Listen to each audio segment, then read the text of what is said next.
Dari lanjutan Serie A, Juventus ditahan imbang Fiorentina 2-2 di Allianz Stadium.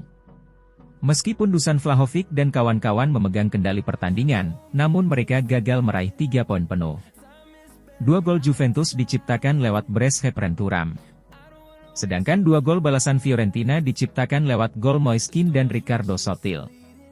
Hasil imbang ini membuat Juventus tertahan di peringkat 6 klasemen sedangkan Fiorentina tepat berada di atasnya dengan koleksi poin sama 32.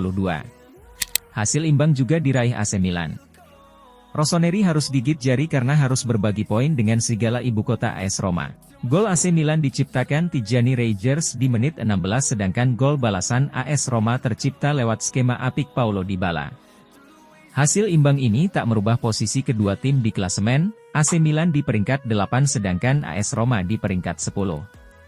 Sedangkan hasil positif diraih klub promosi Como FC, anak asuh Fabregas terus menjauh dari zona degradasi Serie A setelah mengamankan 3 poin di laga kontra Lecce.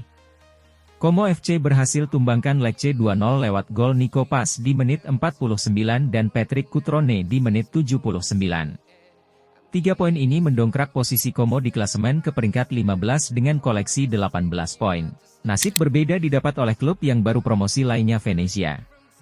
Klub yang dihuni Jay Itzes itu harus kembali meraih hasil minor setelah kalah tipis dari Napoli 1-0. Gol sematawayang di laga itu diciptakan Giacomo Raspadori.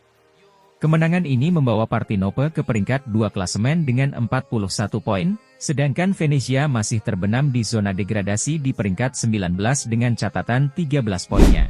Dari Italia kita terbang ke Inggris. Chelsea kembali menelan kekalahan, kali ini anak asuh Enzo Maresca harus mengakui keunggulan klub zona merah Ipswich Town. The Blues harus kalah dengan skor 0-2. 2 gol Ipswich Town tercipta di menit 12 lewat penalti Liam Delap dan gol Omari Hutchinson. Kekalahan ini membuat Chelsea gagal merangsek ke posisi 2 dan harus tertahan di peringkat 4 dengan 35 poin. Sementara Ipswich Town berhasil naik satu peringkat ke urutan 18 dengan 15 poin. Nasib sama juga dialami Manchester United. The Red Devil menutup tahun 2024 dengan kekalahan. MU dipermalukan Newcastle United di kandang sendiri 2 gol tanpa balas.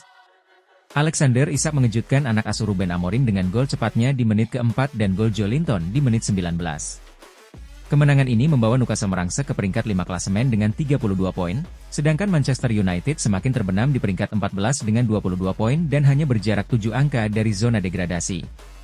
Di pertandingan lain, 2 klub papan tengah Aston Villa harus berbagi angka dengan Brighton setelah bermain imbang 2-2 dan tidak merubah posisi kedua tim di papan klasemen. Bergeser ke Liverpool, pemain bintang mereka Mohamed Salah baru saja mencatatkan rekor mengesankan, setelah membantu Liverpool menggulung West Ham 5-0, ia menjadi pemain pertama dalam sejarah kompetisi yang bisa mencetak gol dan assist dalam 8 pertandingan Premier League berbeda dalam satu musim. Ia juga menjadi pemain Liverpool pertama yang bisa menciptakan 20 gol lebih di semua kompetisi dalam 8 musim berturut-turut.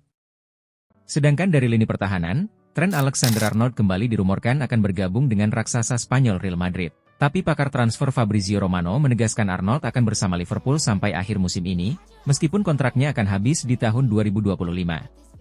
Di tengah santernya rumor kepindahan Arnold ke Real Madrid, klub ibu kota itu baru saja mendapat kabar baik dari pemainnya David Alaba. Pemain Austria itu sudah mulai mengikuti latihan. Alaba sedang menjalani tahap akhir pemulihan cedera ACL yang ia alami 1 tahun lalu. Jika tidak ada kendala, ia akan bisa kembali merumput bersama Real Madrid Januari mendatang. Moiskin gagalkan kemenangan Juventus, mantan pemain Juventus itu menjadi batu sandungan bagi sinyonya tua.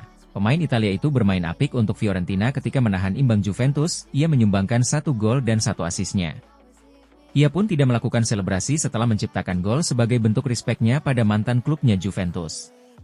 AC Milan langsung resmikan pelatih baru setelah baru saja mengumumkan pemecatan sang pelatih Paulo Fonseca. Fonseca sendiri dipecat setelah hasil imbang kontra AS Roma.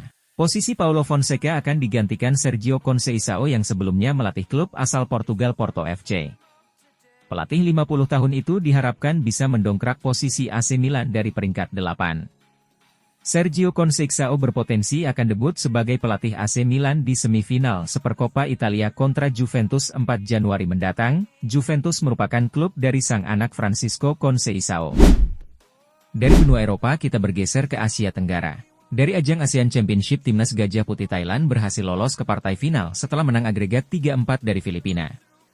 Skuad Thailand bangkit di leg 2, di hadapan pendukungnya sendiri mereka bisa tumbangkan Filipina 3-1. Thailand sudah ditunggu Vietnam di final yang akan digelar 2 leg yaitu 2 Januari dan 5 Januari. Masyarakat Vietnam sebut Jai Itzes akan terlihat seperti pemain amatir jika bertemu dengan pemain naturalisasi baru mereka Nguyen Xuan San. Pemain yang baru saja dinaturalisasi Vietnam itu tampil memukau di ASEAN Championship 2024. Ia berhasil membawa Vietnam ke final setelah mengalahkan Singapura di semifinal. Ia juga menjadi top skor sementara dengan 5 gol yang ia ciptakan dalam 3 laga. Nasib kurang beruntung kembali didapat oleh Malaysia. Lagi-lagi mereka salah mengklaim pemain keturunan mereka. Setelah sebelumnya Kapten Burnley, kini giliran striker PSV Iggy Ho Ben yang membantah miliki darah Malaysia. Sebelumnya ia diberitakan media Malaysia memiliki darah Malaysia dari sang nenek, namun berita itu langsung dibantah oleh ibu sang pemain Mariel Ho Ben yang menyebut sang nenek 100% berasal dari Limburg Belanda.